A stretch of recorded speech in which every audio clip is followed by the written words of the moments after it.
Hello, everybody. Welcome to the Fruitful podcast. You're here with me, Luke, and today is going to be a bit different, as you can see.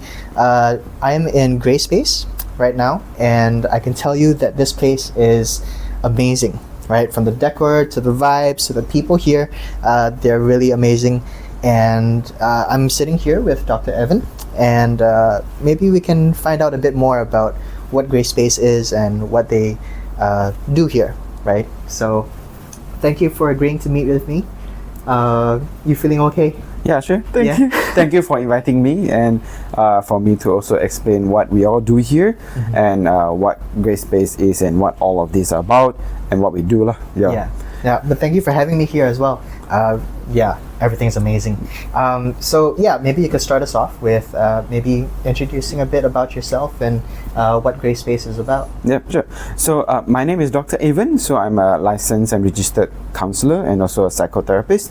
So I also graduated from my PhD like 2 years ago, and I've been in this field for more than 8 years and working with clients and helping clients with different age group and different problems.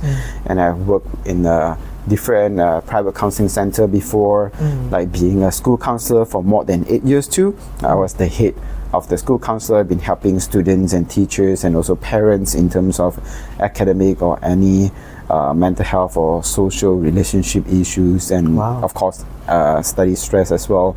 And after that I also work in part-time in university because I was doing my PhD, right? So being counseling students and also a lot of other academic related issues lah. So here in Greyspace we provide mental health services. So we are all professional mental health experts. So we all hold at least master degree level and we all hold license as well.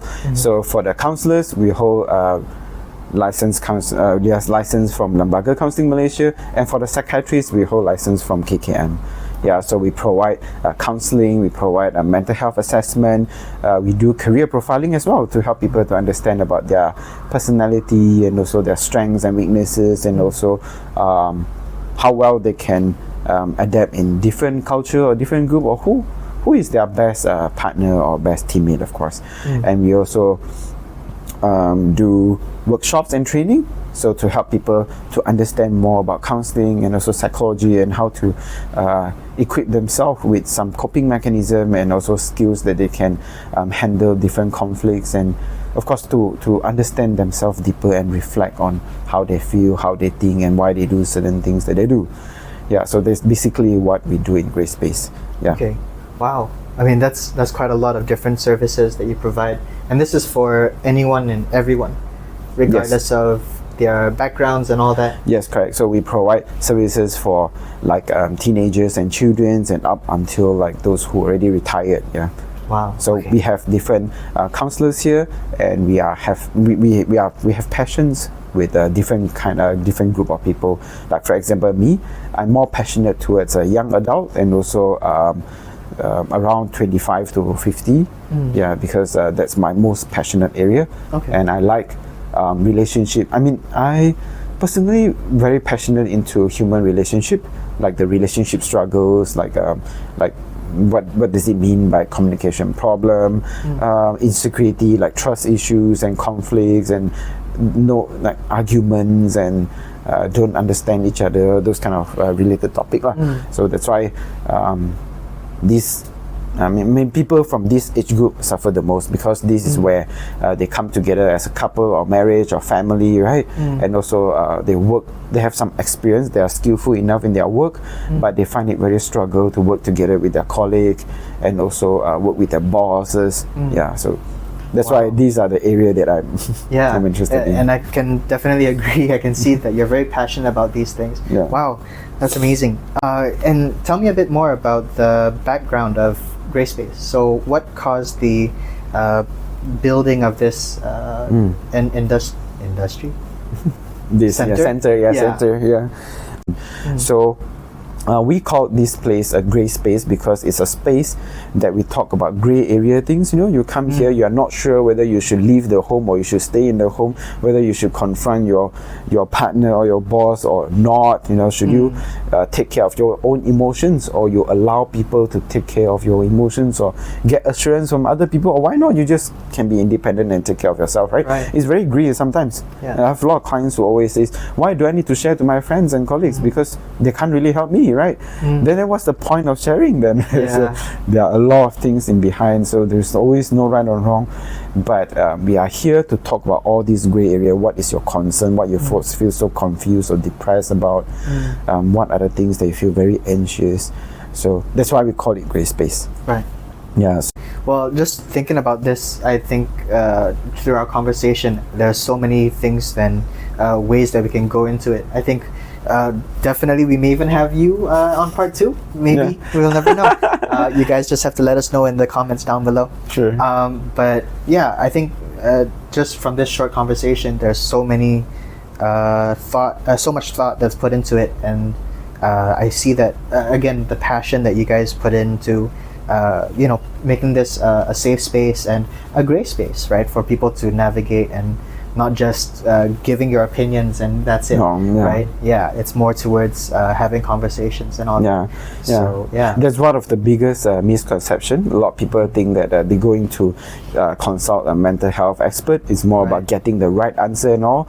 But the other school of people always says, what they know about you, how they can give you the advice, how much they know about you, why you allow other people to make a decision for you. And they are not wrong either, because we are not making any decision for them. We are not actually giving them the solution, to fix their problem, because we are just here to explore, understand why, what you've gone through, why you struggle, and which route or which direction you prefer. And let's talk about it. And often enough, what we provide is actually the method, perspective, and maybe share some of my experience or other clients' experience. Maybe you might get some insight out of it.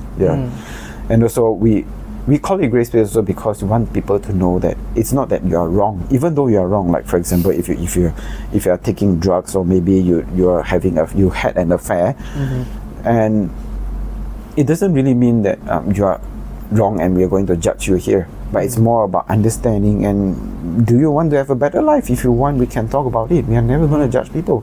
Wow. Yeah, that's amazing. Okay, that's a lot of things that we can definitely talk about. Sure. I love it. But yeah, I think just from my short time here as well, I think the vibe is that you guys really have a heart for people, and I think that's something that we tend to see a very huge deficit of that, especially in our country. And I think those of you watching as well, you can see that there's a need for more people like yourself and those working here at Greyspace. So yeah, thank you for having me here. Thank you. And we're gonna jump into the intro, but I'll let you guys see what's gonna happen next in just a short while. But thank you once again. Sure. Please remember to like and subscribe. a lot more I can share, but it depends on what you guys want to know, right? Part 2. Otherwise, I'm going to share for like 10 days and correct. So it depends on what you guys want to know. So I try to keep it short and answer what you guys want to know. I love it. It's amazing. Okay. We'll catch you after the break.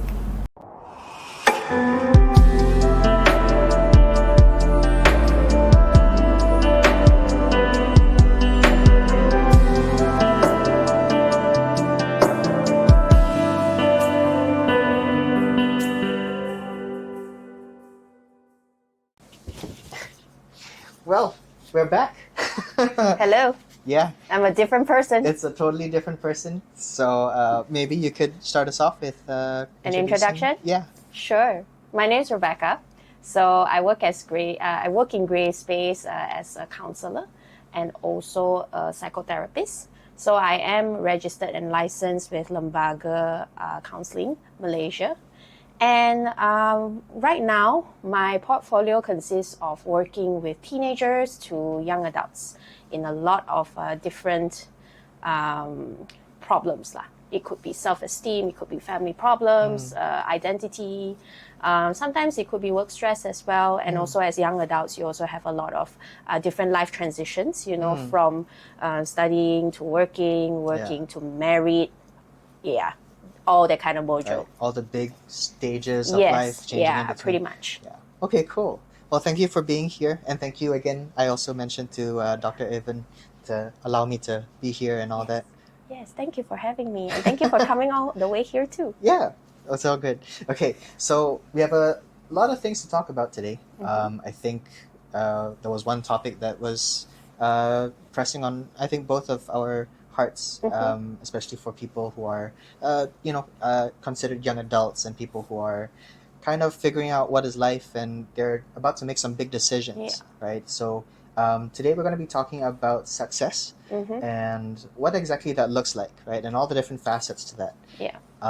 So maybe you could start us off, right, with some experience that you may have about success. Okay. Anything on your mind? Wow, if you open it this wide, it could go anywhere, man. It could go anywhere. Okay. Okay, I guess let's start with this. I think everyone has a love-hate relationship when it comes to success. Right. And you can go from loving it all the way to, I don't know why I'm in this. Right. So I consider success as a hamster wheel until you actually figure it out. So from what I know, being in an Asian country, success looks like power, money, power more like status, money, influence. And in a way, as long as you have money and you have power, status, then you would have some level of influence. So that's how it looks like. And usually the easiest way to start off is you get a good job. You know, you get a good job, you go up the ranks, and then basically money makes the world go round kind of thing. Hustling. Right? Correct. The hustle culture. Yeah. You're absolutely right. So I've also come to realize that there is, I can't say whether it's a majority or minority, to be honest, but everybody is on this journey to get there. And it looks like success only has one definition. Right. And you will see people falling off the wagon after a while because they come to realize that this is not what success is for them. Like myself, where I personally struggled with, do I want to stay in corporate, but I really do not enjoy corporate that much. I don't really like the environment, what it stands for. Then what do I do, right? And if I step out of what is conventionally successful, does it mean that I'm not? Yeah, so there's a lot of these different thoughts and ideas that was in my mind. And I'm pretty sure I'm not the only one that feels that way. Yeah. I also. Yeah, exactly. So it's definitely something that I think a lot of people, especially in recent years, I think people are becoming more vocal about it. But just to go a bit more personal, if that's okay, what exactly caused you to change from corporate to becoming a licensed therapist? Well, this is a very long story, but let me try to keep it as short as this podcast is, right? Okay, so I graduated with a psychology degree, and I came out wanting to help people. So as simple as that. But I told myself, okay, you know what? Let's just go and try like a normal 9 to 5 at that point of time, now 9 to 6, a job. And we'll just see. Maybe if I like it, I might just stay, you know. So went into marketing. Long story short, I went into marketing. I went into HR. I went into customer service. Wow. I just realized that it wasn't my cup of tea, you know. And in that few years of trying things out, I come to realize that I actually like the people caring part of each job. Rather than the job itself, you know, where your job responsibilities is A, B, C, D, E. It would be great if you can care for people. Yeah, I like the "it would be great" part.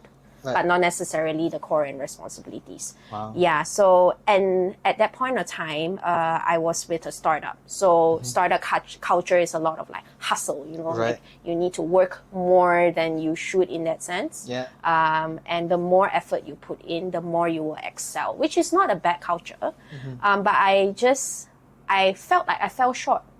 Because for all the good qualities that I see in myself, it just didn't fit into what a 9 to 6 job needs. Like for example, it's gonna sound a bit like I'm boasting about myself, but like I find myself to be a very kind and empathetic person. Right. You know, which doesn't really contribute to the main roles and responsibilities of a 9 to 6 job, right? Because they would see different skills like leadership skills, you know, or being able to manage certain things, time management, stuff like that, which I am all right, but I pride more in being kind, being empathetic, being understanding, you know. And when you are in an environment where it doesn't directly celebrate that, you will feel very small. Wow. Yeah, and for time and time again for performance reviews, I am all right at my job, but not enough to get a promotion or get a higher rank. You know, then you start wondering like, oh, is it my problem? Yeah, and it spiraled to very dark places because of the MCO, where everybody is also isolated and all that. But it was through the dark times that I realized that, hey, maybe it's not entirely my problem, but maybe I should go into an environment where my qualities are celebrated. Yeah, so that's when I took the leap. I went for my master's, and this is where I am now. Yeah, where being kind, being empathetic, being understanding is being celebrated. Yeah. Yeah. And is a vital part of what Exactly. you do. Yeah. Yeah, and there's also parts like during that process, it's also me coming to terms that it's okay if I don't fall into the conventional 9 to 6 job. Yeah. And it's okay if people don't understand the struggles of the industry that I'm in. That's fine, as long as I know what my goal is, and my goal is wanting to help people and create impact wherever I go. This is the job that will work. Yeah. Yeah. Wow. Okay. Well, I would also say that, you know, your experience in the quote 9 to 6 corporate life, I think, is very helpful in helping you become more empathetic and able to understand how people are struggling and all the different aspects of their work life. Yeah. I think. Would you say so? Oh, definitely. I will never take back the few years that I was in the 9 to 6 routine, because at least when people come in with work stress, right, it wouldn't just be a concept to me. Right. Like I would actually know what the struggles are when it comes to being an employee, you know, being salaried. Yeah, and sometimes what you want is different from what the bosses want. Yeah, exactly. Or even when you like a job, but you don't necessarily like the environment, or you like the environment, but you don't like the working hours, you know, all these things. If I didn't go into that for a few years, I wouldn't have understand it in a better picture. Yeah. Right. Yeah. Wow. And I think just hearing your conversation about or your sort of telling of your past and all the different experiences you had, I think I would definitely agree that people do have a love-hate relationship with success, and even from your story as well, like all the ups and downs and the ins and outs of having a corporate job and really wrestling with what success looks like in that sense. So what do you think about others, right? People who are sort of fresh grads and are trying to figure out what exactly is success for them, right? What exactly can they know about what drives them, right? What is the driving force for them to find success? In this case, right, I actually feel that people who are generally a little bit more self-aware and a bit more reflective, they have an advantage here. Okay. But if generally you're not the kind to really think deep about things, that's okay too. Then be like me, you know, just try it out. You try. Sometimes, even if you don't know what you want. Right. It's okay to not know what you don't want. Yeah. Yeah, then at least you be like, okay, I tried marketing. Marketing's not for me. Right. Yeah, but if you can maybe just go like one step deeper, just be like, why you don't like it? You know, is it the environment? Is it the boss? Is it the people? Is it yourself? Like you feel you can't do the job well, you know, then what are you looking for in the next one? Then you can slowly try things out until something happens. But it is going to be a process. Some people have it better. Maybe like in a year or two, they know, oh, okay, this is not. Yeah, what this I is want. not for me. Yeah, Yeah. I'm done. You know. Right. But there are people who will take a little bit longer, and that's okay. But the how you say the thing that really stumbles people is when you start comparing with other people lah. Right. Yeah, like their success story, you want to be like them, but instead of driving you to get there, you compare and you feel very small Yeah. and insignificant. That's something that you should avoid because everybody's success story is different compared to yours. Yeah. Wow. I would think that's a common experience for a lot of people whenever they're comparing and all that. So, what exactly causes us to compare with each other? Is it a sort of survival instinct kind of thing that's inbuilt into us, or? I feel like people just don't want to be left out, you know, and they Right. don't want to feel like, oh, I am at the bottom of the barrel, right? Yeah. Yeah. So nobody likes losing. Right. Yeah. So sometimes it's also maybe there's a lack of direction. Right. Yeah. Then putting yourself in a competing sense gives you some goal. Right. You know, to go to head towards. Like for example, oh, I know this person is getting like 20K a month, you know, so let's try to get 30K a month, you know. Then I'm like, yes, that's success, you know. Right. Yeah, so it could be that. Sometimes it could be family influence. Like for example, if your parents, you have been hearing your parents say this, you know, like without money you cannot do anything. Money makes the world go round, you know. Then you will grow up with this kind of like scarcity mindset as well, and be like, oh no, without money I am nothing. You know, it depends on how you interpret it. Right. Yeah, and you start, you know, chasing after it as well. Then you start comparing to, but sometimes it could be very direct family influence where they be like, you need to earn this, you know, or you're not worthy to be in this family. Yeah, Wow. it could be that too. Yeah, but yeah, it can be a lot of factors. If I want to list all of them down, it's going to take one whole day. So, yeah. Well, I have all the time in the world, but no, we probably shouldn't do that. Yeah, maybe not. Not a good idea. Okay, so I guess it depends on the person then. What drives them could be, like you mentioned, family influence or scarcity mindset and things like that. Yeah, or it could be something that people have said about them that they feel negatively about themselves, and they try to change it. Okay. Yeah, like I feel like people in general, when we make a mistake, we like to overcompensate for it so that we will never make that mistake ever again. Sometimes we overdo it. Yeah, so it's like maybe somebody, you know, at one point in your life, or they have said it all your life, like, hey, you don't have anything, or like you're not good at something, then you strive all your life to be good at that, you know, just to be like, prove that person wrong. Yeah, could be that too. Wow. For all you know. Okay, so I would think in terms of that, that's a kind of core belief that fuels it.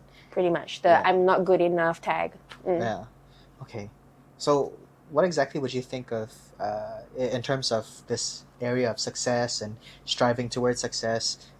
What are some typical presentations of core beliefs that may be unhealthy, right? That perhaps you've seen in your time working here?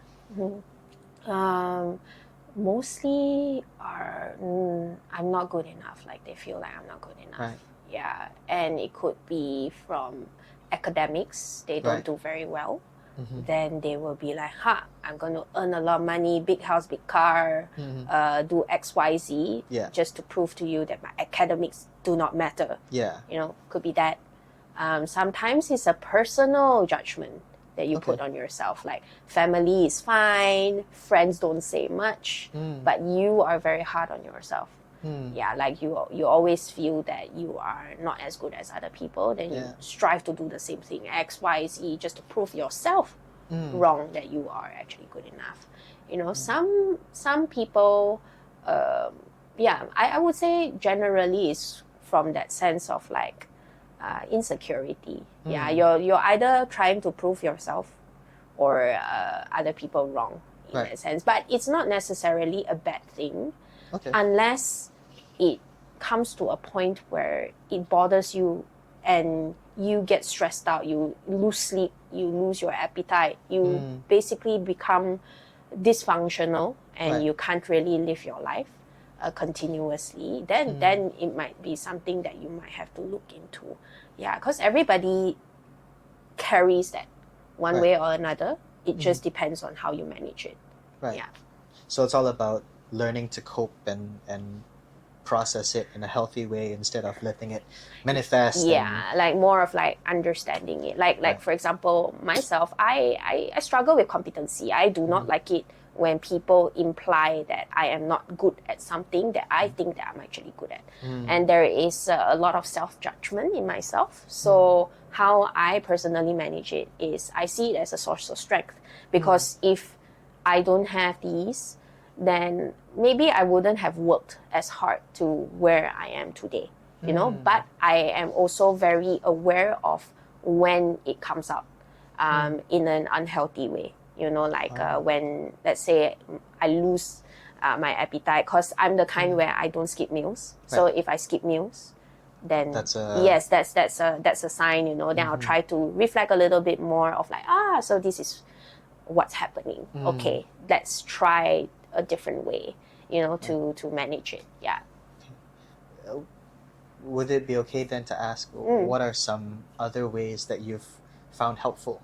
So sometimes it can be good to give personal stories, right? Yeah. That could be helpful for other people who can relate. Honestly, being okay to openly talk about it, like even in this setting, and be acceptant that where life has highs, there are also lows, and it's okay to be vulnerable and not be okay sometimes. Yeah. So I talk to friends about it. I also tell myself, because I am quite known to be pretty hard on myself. So like people have told me that. So I know that, right? So I become a bit kinder. Where I don't always need to strive to get somewhere. Sometimes it's okay to just chill and just do what you want, you know? And also just find meaning in what you do. Like, yes, as much as you have all these things happening, but there are also more things to look forward to, you know, like where I come in every day helping people with the same problem and help them to have that understanding and that space, you know, to be able to be themselves, which sometimes I feel that I don't have. So I create that space for other people, for example, like just create certain meaning, you know, like, or reconnect with old friends, you know, there's reasons why they reach out to you, then reconnect with them. Be a bit more appreciative of family when you have them. Yeah, but all these things, I'm not saying that you should follow it as a template, you know, like as long as you have these things, you're good. It also depends on what's important to you too. If to you, having enjoyment or excitement in your life is very important to you, go travel, explore the world, experience different things. You can also experience it locally too. So it really depends on how well you know yourself and be willing to face those giants that are inside of you rather than running away from them. I like when you mentioned that the way you address yourself and the self-talk. I think that's something that I would agree. I would think that a lot of people tend to be harsh on themselves. Like, I think also it's the same for me as well. Like, I think people tend to be their own worst critic at times. And so, I think when talking about it and hearing your story, I think that's something that is a good reminder, I think, for everyone who's listening, that sometimes self-compassion and how we can be kinder to ourselves is an important thing, and it's a tool, right? Because you're always with yourself, and you can't run away from yourself. Yeah. Well, self-compassion is something that is very spoken about in the mental health industry. Right. I also can understand if somebody doesn't understand what self-compassion is, like how do you see it in a practical sense, right? So how I personally practice that is that I make a lot of room for my emotions. So rather than just judging them and be like, you shouldn't be sad, like you shouldn't be angry. The person had every reason to be XYZ, but you are angry. You are sad. So you need to give yourself that time and space to be angry and be sad, as long as you don't harm other people. Like or yourself. Correct. Like listen to angry music for all if it helps, just admit that you are, rather than trying to dismiss how you feel or invalidate yourself of how you feel.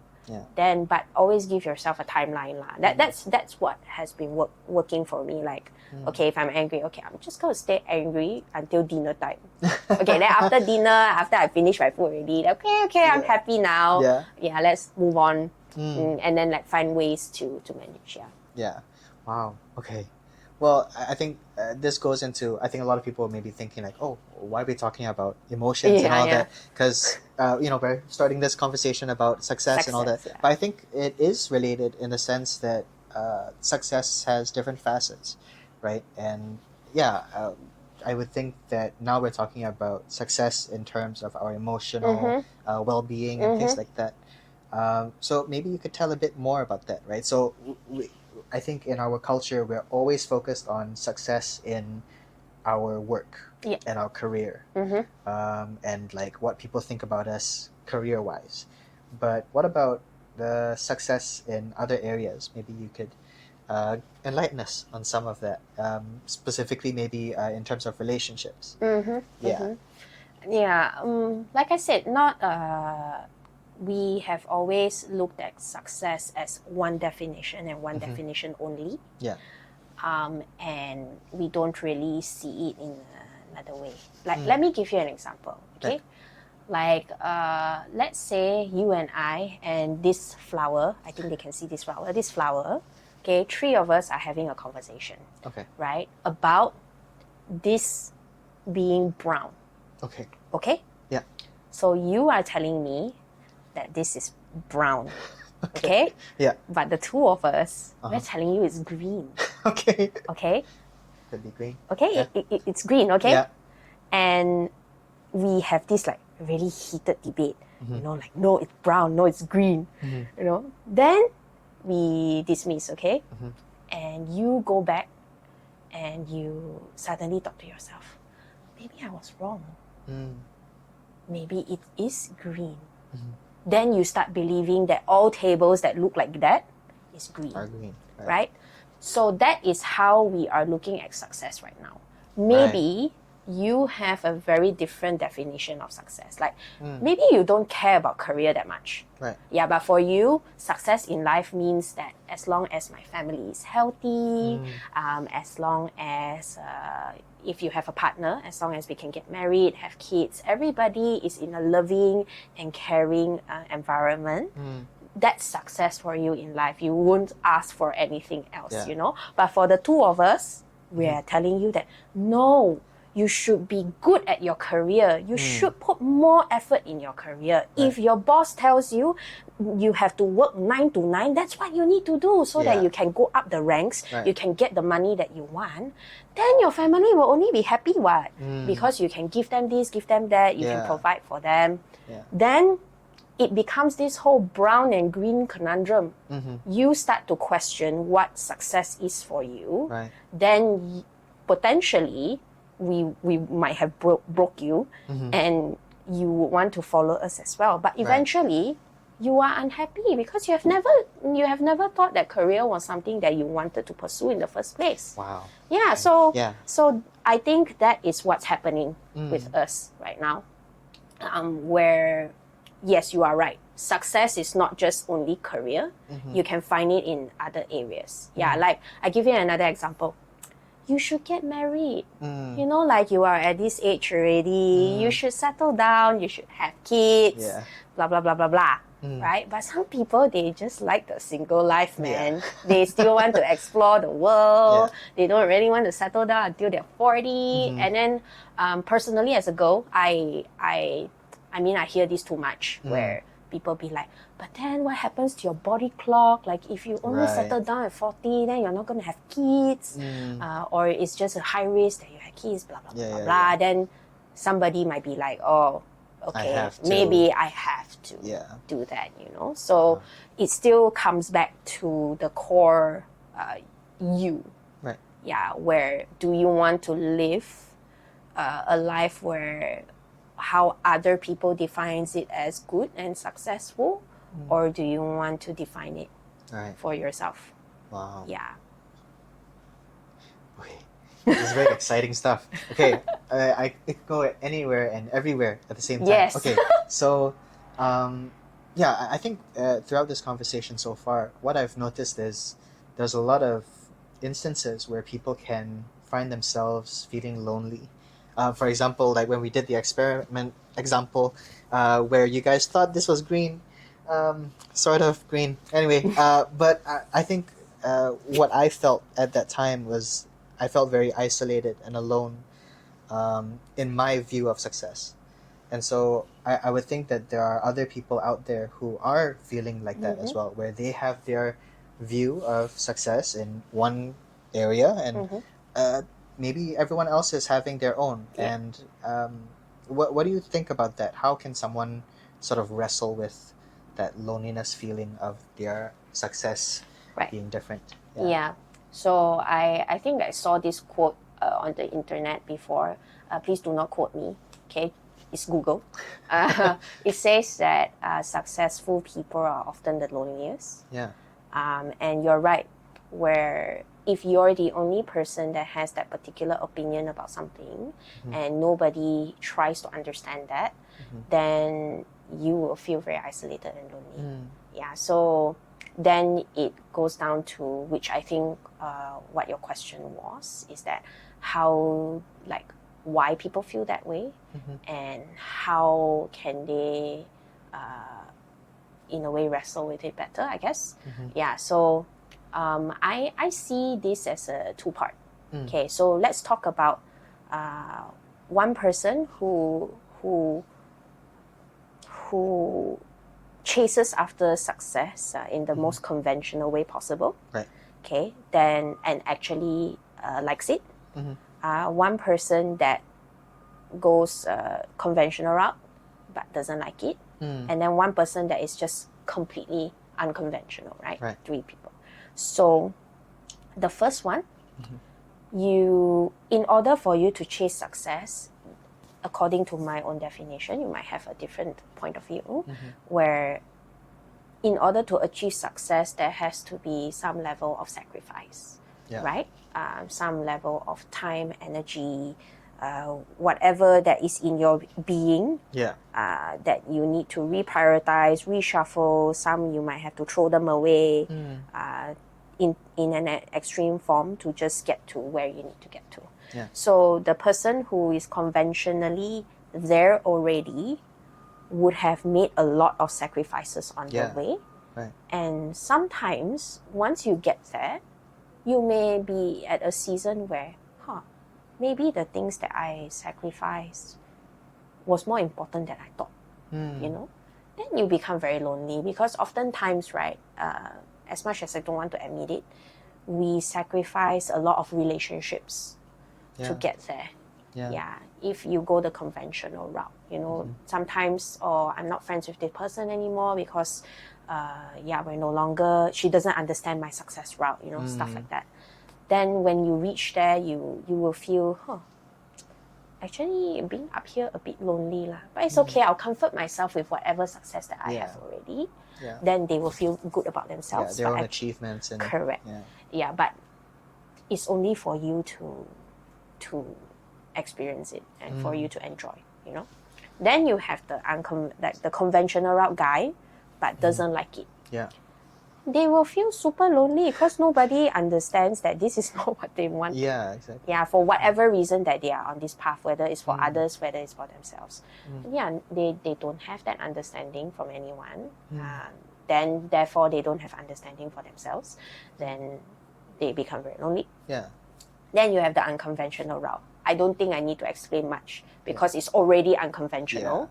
So, lagi more people won't understand, right? The more people won't understand. So, yeah, I feel like as long as we are all chasing success to a certain degree, right, there will be times where we will feel lonely or isolated. And how to answer your question of like how do we solve this conundrum, right, and this struggle, is it really a struggle that needs to be solved? Because if that is what you want and this is what you need to do to get there, then that is just some sacrifices that you have to tell yourself that it's part of it lah. Yeah, but we shouldn't try to change our feelings in any form where, okay, yes, feel lonely. Let's figure out why you're feeling this lonely. And if the loneliness is something that you, like, for example, you don't want to feel lonely anymore, then find things that can fill up your time or get what you want, which is not to feel lonely, like maybe hang out with friends and stuff like that. And that will kind of help lah. Yeah, so it's more of like just understand that part of this entire process means also that all these feelings of sadness, anger, loneliness, isolation will come with it. Yeah, so how much do you want it to be present in your journey? And what are ways that you can actually manage it in the best way possible. And that's where, if anyone is struggling, they can Exactly. come find for. That's right. Yeah. And this is what we do, where people come in not understanding why they are feeling this. And in your Asian self, we are very used to like, sad is just sad. You know, like anger is just anger. I'm just going to push it all aside and just go.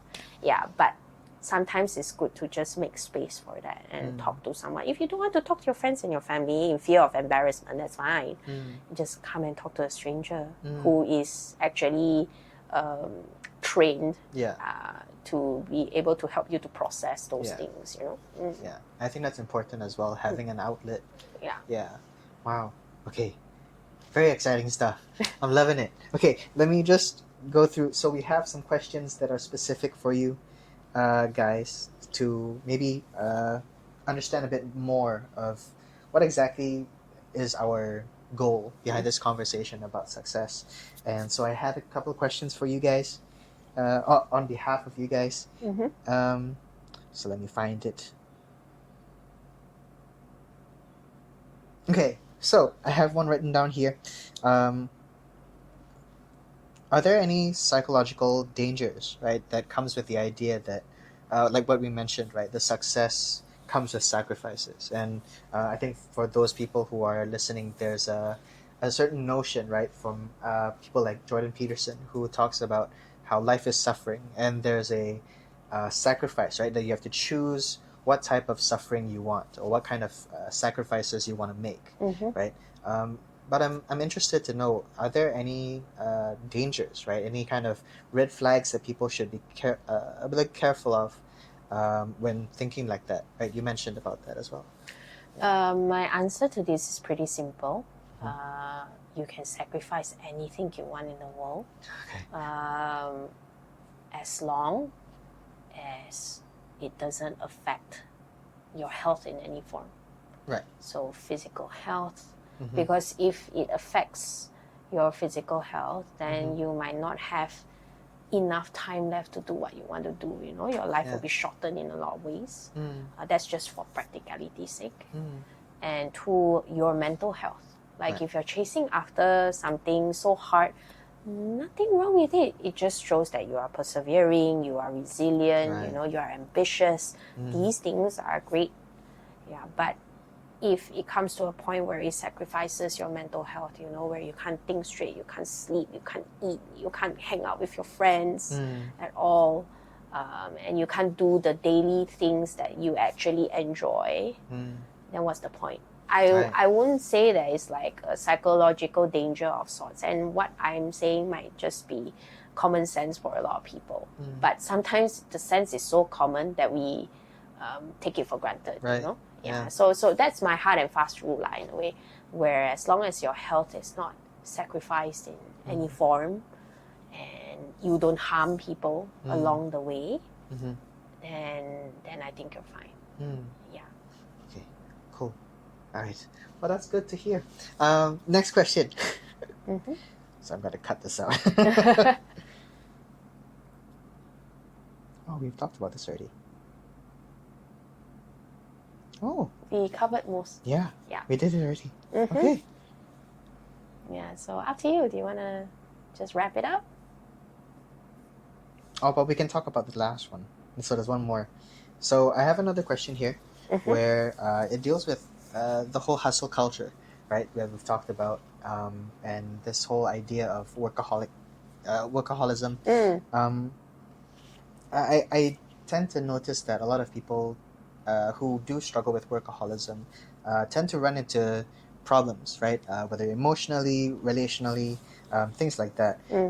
But yet, even despite that sudden rise of problems, they still carry on and they still persevere, right? Because they have this idea of hustle culture. I need to get it right, 100,000 in by 30 years old, that kind of thing. And so, regardless of the dangers and the red flags that are coming up, they still go on in that, right? So I tend to think that is unhealthy and unhelpful at times. So what are some ways that we can address this, right? If we notice that in ourselves or in other people around us. How do we address it? How do we address it in ourselves and other people? Right? I might say something a bit unconventional. It's okay. We're all about it. Is it a problem that needs to be addressed? Right. That's one. Okay. But before we see it as a problem that needs to be addressed or not, we need to see why they're doing that or why you are doing that to yourself, right? So let's talk about workaholism, right? People, like we were talking about sacrifices. People who work very long hours and sacrificing everything and every other part of their life, right? So we would need to figure out what it is. Is it avoidance? Like maybe there's a deeper issue that you don't want to face, so you just drown yourself in workaholism. Right. Pretty common in breakups. You know, one way. Is it comparison? You're very afraid that if you don't work this, you will lag behind. You know, is it any form of insecurity that you feel that way? Is it just pure passion for what you're doing, which is also something that is common as well? Like you just really like it so much that you don't mind just working from 12 to 12, like 24 hours, right? Then people would say that, no, it's not a problem at all, you know? So it's figuring out what exactly is behind the workaholism and figure out whether it is actually affecting your life to a point that, this is not the amount of sacrifice that I actually want to make.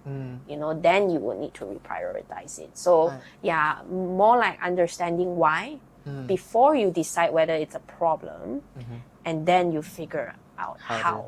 Yes. Wow. Okay.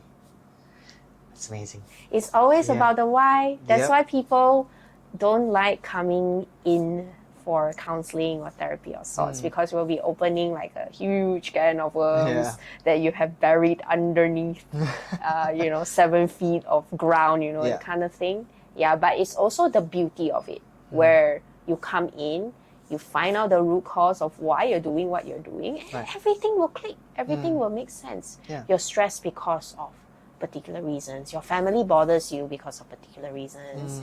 You're successful, like you are striving for success for a particular reason. As long as you know why, then you can figure out what you want to do with it.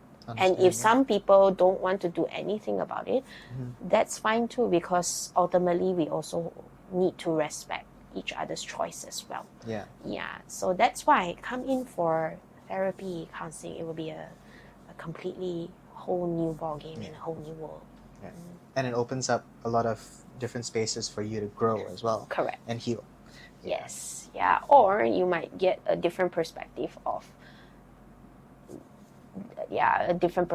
a particular issue as well, because birds of the same feather flock together, right? So the tendency of you mixing around with friends of the same kind is quite high. So they might give you the same kind of advice anyway.